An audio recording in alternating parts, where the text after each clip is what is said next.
have a really strong balance sheet. They have like $700 million on their balance sheet right now. I do think that Anchorage is probably going to go public in the not too distant future. Just, hearsay around. I could be off with that. We'll have to find out. But with all that being said, let's say they go bankrupt. Okay. They are not relief estate like BNY Mellon. They are bankruptcy remote though. So the assets are segregated from their exchange business. Those assets are always yours.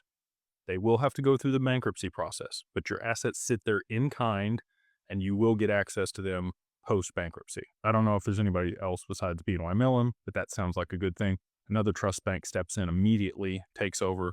You never skip a beat with that if something were to happen. But I don't think BNY Mellon's going anywhere or anybody else that's relief to stay because BNY Mellon has like 50 or 60 trillion dollars under custody, kind of a big deal. So all that being said, that's like worst case scenario. I look at it like a three-legged stool. Okay. There's us at DWP, and there's Anchorage. Anchorage provides the infrastructure and the custody solution.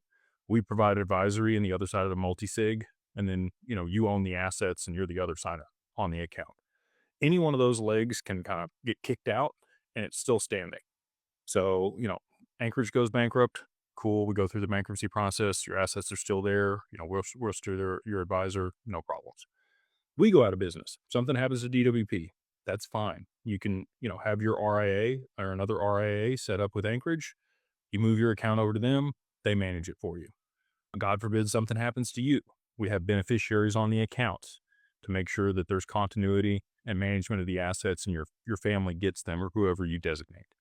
So again, there's contingency planning. And again, another trust bank would step in on the other side of Anchorage, having problems to be able to manage stuff. So, that's why this is so effective. And again, that's the reason BlackRock moved their assets there. They're getting the best of the best